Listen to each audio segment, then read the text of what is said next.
बगन में डीसी कुर्रम जावेद महसूद पर फायरिंग करने वाले 2 शरपसंद गिरफ्तार कर लिए गए। पुलिस के मुताबिक दोनों शरपसंदों की गिरफ्तारियां कुर्रम से अमल में आई। गिरफ्तार शरपसंद डीसी पर फायरिंग से मुतालिक दर्ज की गई FIR में नामजद हैं। दोनों गिरफ्तार शरपसंदों को तफ्तीश के लिए नामालूम मुकाम पर मुंतकिल कर दिया गया है। पुलिस का कहना है कि दीगर मुल्ज़िमान की गिरफ्तारी के लिए क्रैकडाउन जारी रहेगा। इससे पहले जिला कुर्रम में दफ़ा 144 नाफिज की जा चुकी है, जबकि जख्मी डिप्टी कमिश्नर जावेदुल्ला महसूद की जगह अशफाक खान को डिप्टी कमिश्नर जिला कुर्रम तैनात कर दिया गया है। कोहाट में वज़ीर आला खैबर पख्तूनख्वा अली अमीन गंडापुर की हिदायत पर IG पुलिस अख्तर हयात गंडापुर, चीफ सेक्रेटरी समेत तमाम आला सिविल और फौजी अफसरान इजलास में शरीक हुए। फैसला किया गया कि कुर्रम में जारी कशीदगी में मुलविस अनासिर को नहीं छोड़ा जाएगा। इजलास में इस अज़्म का भी अयादा किया गया कि अमन मुआहदे पर मनोअन अमल दरामद किया जाएगा। उधर लोअर कुर्रम के इलाके बगन में फायरिंग के बाद मेन शाहरा आज भी हर किस्म की आमदोरफ्त के लिए बंद है। अपर कुर्रम की 4 लाख आबादी महसूर और अशिया खुर्दनोश की तरसील की फराहमी ताहाल मुअत्तल है। अभी भी लोगों की उम्मीद है कि वो जो सामान है, वो जो अशिया खुर्दनोश की चीज़ें है और जो अद्वियात है वो जल्द अज जल्द यहाँ पे पहुँचे। लोगों को बहुत शिद्दत से इंतज़ार था कि कल कन्वाई आ जाएगी और हमारे जो मुश्किलात है वो हल हो जाएंगे, लेकिन बदकिस्मती से कन्वई ना आ सकी और लोगों की मुश्किलात अब बढ़ रहे हैं। ना घी मिलता है, ना पेट्रोल मिलता है। अभी हम तकरीबन 1 घंटा सफ़र कर रहे जा रहे हैं बाज़ार, लेकिन पेट्रोल नहीं है, बहुत मुश्किल है। हम पुरज़ोर मुतालबा करते हैं कि जल्द अज जल्द हमारा रोड खोले, हमारा जो खुदनोश है वो जल्दी पहुँचाए परशनार को। हम 3 महीने से मेडिसिन का इंतज़ार कर रहे हैं, कल कन्वाई था, लेकिन फिर भी अचानक कोई अफसोसनाक वाक़या पेश आया, उसकी वजह से फिर कन्वाई रुक गई और हमारे मेडिसिन स्टोर खाली पड़े हैं। फायरिंग वाक़ये के बाद रुके हुए काफिले में शामिल गाड़ियों में अद्वियात, अशिया खुर्दनोश और दीगर सामान मौजूद है। ये काफिला 80 गाड़ियों पर मुश्तमिल है। वज़ीर आज़म शहबाज शरीफ और मुत्तहिदा अरब अमीरात के सदर शेख मोहम्मद बिन जायद आल नहयान की मुलाकात आज रहीम यार खान में हुई। मुलाकात में 2 तरफ़ा ताल्लुकात को मज़ीद मजबूत बनाने पर इत्तेफाक किया गया। दोनों रहनुमाओं ने इक़्तिसादी, सियासी और सकाफती ताल्लुकात को फ़रोग़ देने के आज़म का इजहार किया। इस मौके पर इलाकाई इस्तेहकाम, मौसमियाती तब्दीली और आलमी सतह पर बाहमी मफादात के फ़रोग़ और दीगर उमूर पर गुफ्तगू की गई। वज़ीर आज़म शहबाज शरीफ ने पाकिस्तान की तरक्की के सफ़र में UAE के अहम किरदार की तारीफ़ की। UAE के सदर मोहम्मद बिन जायद आल नहयान ने पाकिस्तान के साथ कानकनी, मादनियात और ज़राअत के शोबों में ताउन में दिलचस्पी का इजहार किया। उन्होंने पाकिस्तान की मईशत मुस्तहकम करने के लिए वज़ीर आज़म शहबाज शरीफ की क़यादत की तारीफ़ की। वज़ीर आज़म शहबाज शरीफ ने मुश्किल वक्त में इक़्तिसादी ताउन करने पर UAE का शुक्रिया अदा किया। वज़ीर आज़म जब इस मुलाकात के लिए रहीम यार खान पहुंचे तो शेख मोहम्मद बिन जायद अल नहयान ने वज़ीर आज़म को साथ बिठाकर गाड़ी चलाई। गाड़ी में दोनों रहनुमाओं की खुशगवार गुफ्तगू हुई। वज़ीर आज़म शहबाज शरीफ और मुत्तहिदा अरब अमीरात के सदर शेख मोहम्मद बिन जायद अल नहयान की मुलाकात आज रहीम यार खान में हुई। मुलाकात में 2 तरफ़ा ताल्लुकात को मज़ीद मजबूत बनाने पर इत्तेफाक किया गया। कराची में खुला गटर एक और बच्चे की जान ले गया। शादी में शिरकत के लिए अहले खाना के साथ शाह फैसल कॉलोनी आने वाला 6 साल का इबाद खुले गटर में गिर गया। बच्चे की लाश 2 किलोमीटर दूर बहते नाले से मिली। रिपोर्ट कर रहे हैं दानियाल सैयद। कराची में खुले गटरों में गिरकर बच्चों की जिंदगियां जाने का सिलसिला नए साल भी न थमा। अकीके की खुशियों में शिरकत के लिए आने वाले खानदान पर गम का पहाड़ टूट पड़ा। 6 साल का इबाद अपने 2 भाइयों और वालिदैन के हमरा शाह फैसल कॉलोनी में तकरीब में शिरकत के लिए पहुंचा। इबाद बच्चों के हमरा खेलते हुए शादी हॉल के बाहर गया तो खुला गटर बच्चे की जिंदगी निकल गया। बच्चे के अहले खाना ने हुकूमत से मुतालबा किया कि इलाके में मौजूद गटरों पर ढक्कन लगाए जाएं ताकि कोई और बच्चा इबाद की तरह कीमती जिंदगी से महरूम न हो। जिम्मेदारी किसी एक बंदे के ऊपर नहीं डाली जा सकती, लेकिन अभी जो ये रिसेंटली जो ये इवेंट हुआ है इसके अंदर हम ये देखते हैं कि यार ये जो शादी हॉल्स हैं उनके सामने खुले हुए जो मैन हॉल्स हैं, ये शादी हॉल्स जो है ना वो लाखों रुपए कस्टमर से चार्ज करते हैं और लाखों रुपए अपनी तज़ीन और आराइश के ऊपर लगाते हैं। मतलब अगर चलो ठीक है वो सब कुछ आप करें, लेकिन जो इनकी डोमेन के अंदर आए गटर मैन हॉल्स खुले में, कम से कम उनके ऊपर चंद रुपयों का एक ढक्कन रख दे ताकि किसी मासूम इबाद की जान बच जाए। अब क्या हम हर चीज़ के लिए हम क्या गवर्नमेंट की तरफ देखते रहेंगे, जो गवर्नमेंट का काम है वो करेगी, या वो हम एक दूसरे के ऊपर जिम्मेदारी डालते रहेंगे? कुछ तो हमें खुद से आगे बढ़ के इनिशिएटिव लेना होगा इसके ऊपर। इब्तिदाई तौर पर इलाका मकीनों ने अपनी मदद आप के तहत बच्चे को तलाश करना चाहा, ताहम रेस्क्यू टीमों ने 2 घंटे की तलाश के बाद 2 किलोमीटर दूर गौरंगी पुल के नीचे बहते नाले से बच्चे की लाश बरामद की।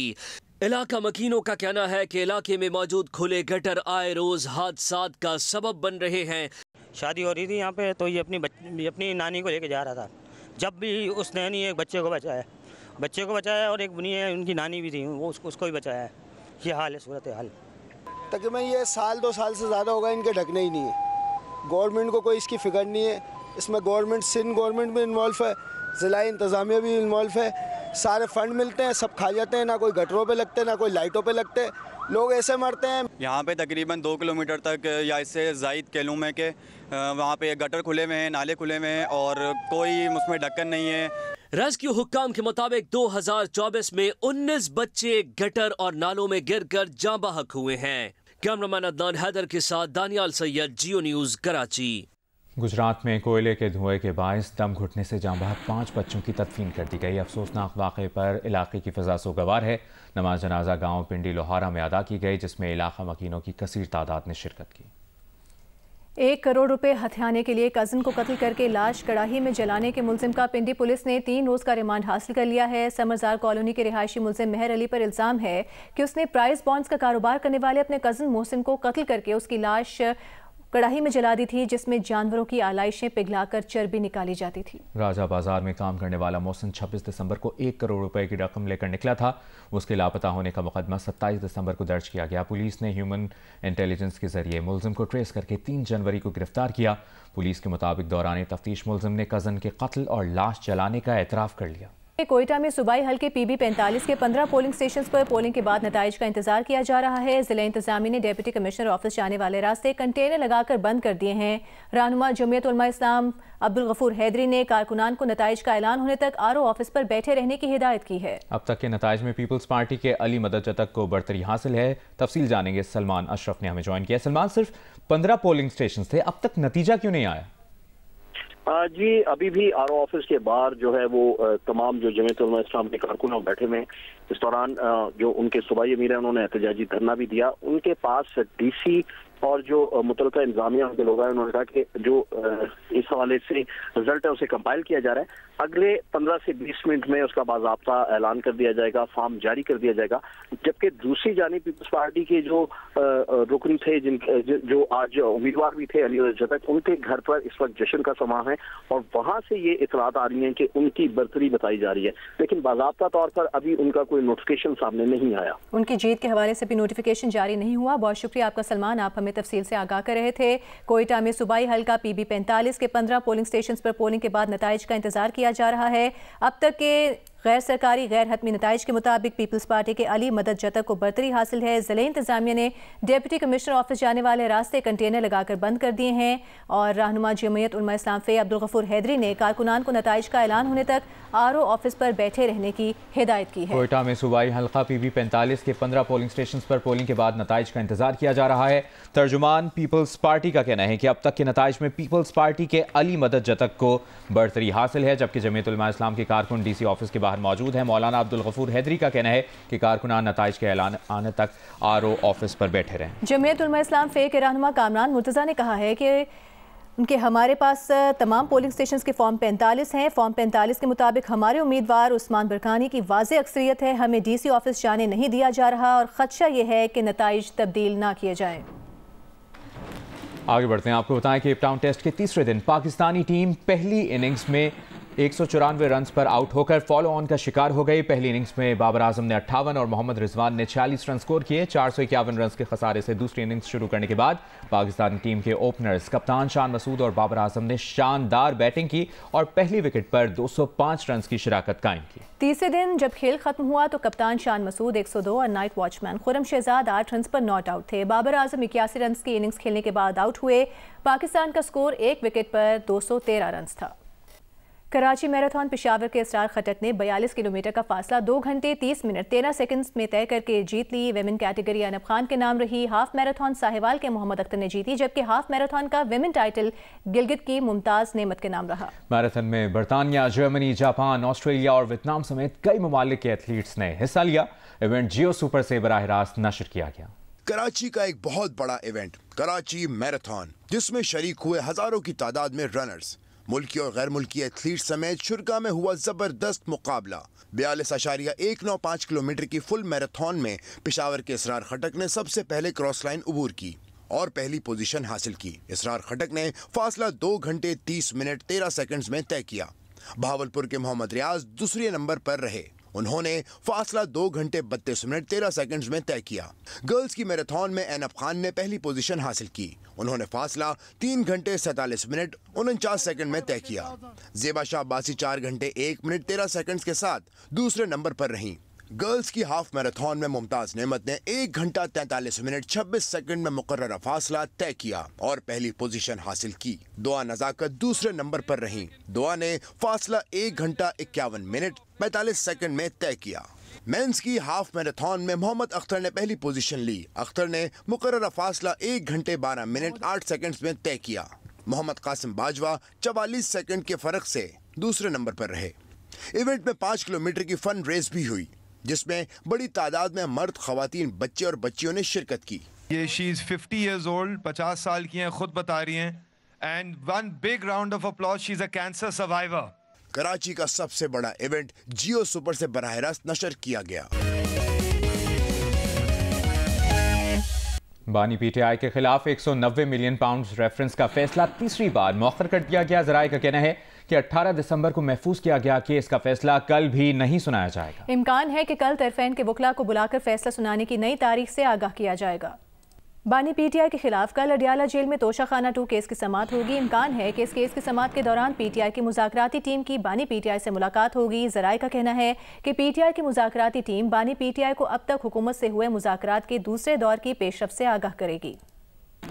पीटीआई मुज़ाकराती कमेटी के रुकन साहबजादा हामिद रजा ने कहा है कि हुकूमत को ताकतवर हलकों की तायीद हासिल है। प्रोग्राम नया पाकिस्तान में बात करते हुए हामिद रजा ने इंकशाफ किया कि आज सुबह उनके अकाउंट से ये बयान उन्होंने खुद पोस्ट नहीं किया, जिसमें कहा गया कि हुकूमत को फैसला साजी का इख्तियार नहीं। मेज़बान शहजाद इकबाल के पूछने पर कि क्या उनका अकाउंट भी बाहर से ऑपरेट होता है, हामिद रजा बोले उनकी टीम भी पोस्ट चलाती है। अच्छा, हमारा जो ये मौक़िफ़ था कि फ़ैसला साजी वाला, ये हम डे फर्स्ट से इस बात पर कायम थे। गुज़श्ता 9 माह में मौजूदा हुकूमत की तरफ से ये बात कही जाती थी कि फ़ैसला साजी का इख्तियार हमारे पास है। तो अब मुज़ाकरात के ज़रिए हमने ये बात कही कि जी ठीक है, अगर फ़ैसला साजी का इख्तियार आपके पास है तो हम आपको ये 2 शराइत अपनी पेश कर रहे हैं। इसके ऊपर आपके तर्ज़ अमल से अंदाज़ा हो जाएगा कि आपके पास फ़ैसला साजी का क्या इख्तियार है। लेकिन एज़ इफ़ नाउ अगर आप मुझसे मेरी ज़ाती राय पूछें या हमारी एक गट फीलिंग समझें, वो यही है कि शायद जो दूसरे साइड का क्वार्टर है या जिन्हें हम ताकतवर हल्के कहते हैं, उनकी तायीद हमें बज़ाहिर हुकूमत के साथ नजर आ रही है। ताकतवर हल्कों की हिमायत नजर आ रही है आपको? जी बिल्कुल। तो फिर आपने ये पोस्ट क्यों किया? कुछ आपका ट्वीट जो शायद वो उसमें आया हो, आज की डेट में मेरी तरफ से तो भी as if now I haven't tweeted anything. अच्छा, ये बड़ा इंटरेस्टिंग है। सुबह 8:18 यानी कि 5 जनवरी 2025 1:18 का ये ट्वीट है कि आज भी हुकूमत के पास फैसला साजी का इख्तियार नहीं है। लेट मी चेक इट जी। लेकिन आपका ट्विटर हैंडल तो आप खुद ही हैंडल करते हो, पाकिस्तान से ही होता है ना, बाहर से तो नहीं होता इमरान खान के अकाउंट की तरह। नहीं जी, मेरा पाकिस्तान से ही हैंडल होता है, मैं खुद नहीं करता। हाँ। लेकिन पाकिस्तान से ही होता है नॉर्मली मेरे पास, चूँकि मेरी अवेलेबिलिटी का इशू होता है तो हाँ। वो जो हमारी टीम है वो करती है। PB 45 कोयटाट के गैर हतमी और गैर सरकारी नताइज के मुताबिक पीपल्स पार्टी के अली मदद जतक 6883 वोट लेकर कामयाब हो गए हैं। पश्तूनख्वा नेशनल अवामी पार्टी के नसरुल्लाह ज़ेरे 4122 वोट लेकर दूसरे नंबर पर रहे। लाइन ऑफ कंट्रोल के दोनों अतराफ और पाकिस्तान समेत दुनिया भर में कश्मीरियों ने यौम हक के खुद इरादियत मनाया। ऑल पार्टीज हुर्रियत कॉन्फ्रेंस ने मुजफ्फराबाद के घड़ीपन चौक में भारत के खिलाफ एहतजाज किया। मुजफ्फराबाद घड़ीपन चौक से आज़ादी चौक तक रैली निकाली गई। अक़वाम मुत्तहिदा के फौजी मुबस्सिर मिशन की जानिब भी मार्च किया गया। हटियाबाला में सिविल सोसाइटी और ज़िले इंतजामिया की जानिब से रैली निकाली गई। संधूनोती के मुख्तलिफ मकामात पर भी खुसूसी तकारीब मुनक्किद की गई। भिम्बर, मीरपुर और पुलंदरी आज़ाद कश्मीर में भी रैलियाँ निकाली गईं। शुरका ने पाकिस्तान के साथ इल्हाक के हक में और भारतीय फौजी कब्जे के खिलाफ नारे लगाए। चीन ने लद्दाख के कुछ इलाकों को अपनी काउंटीज में शामिल कर लिया। यान काउंटी और हिकोंग काउंटी का क़याम चीनी रियासती काउंसिल की मंजूरी से अमल में आया है। भारत ने चीनी इक़दाम पर एहतजाज किया है और कहा है कि नई चीनी काउंटीज का कुछ हिस्सा भारतीय लद्दाख में आता है। उज़्बेकिस्तान में गर्लफ्रेंड को मुतासिर करने के लिए शेरों के पिंजरे में जाने वाले रखवाले को शेरों ने मार डाला। रखवाला शेरों के पिंजरे में जाकर वीडियो बना रहा था कि अचानक शेर बिफर गए और रखवाले पर हमला कर दिया। वाक़े के बाद 3 शेर पिंजरे से भाग निकले, 2 को पकड़ लिया गया, 1 को गोली मार दी गई। अमरीका की मशरक़ी रियासतों को ताकतवर मौसम सरमा के तूफान का सामना है। मगरबी कैंसस से मैरीलैंड, डेलावेयर और वर्जीनिया तक 25 रियासतों में शदीद बर्फबारी की वार्निंग जारी की गई है। खदशा जाहिर किया गया है कि तूफान से 6 करोड़ अफराद मुतासिर होंगे। कुछ इलाकों में 40 मील फी घंटा यखबस्ता हवाएं चलने और 10 सालों में सबसे ज्यादा 15 इंच से ज्यादा बर्फ पड़ने की पेशगोई की गई है। रियासत कैंसस की हाईवे पर एक रोज में 50 ट्रैफिक हादसात हुए, जिससे 20 अफराद जख्मी हो गए। बरतानिया में शदीद बर्फबारी से नॉर्दर्न आयरलैंड, इंग्लैंड में हजारों घरों की बिजली गायब हो गई। लंदन के वाटरलू स्टेशन से दर्जनों ट्रेनें मनसूख हो गईं। लिवरपूल एयरपोर्ट पर तैयारे बर्फ से ढक गए।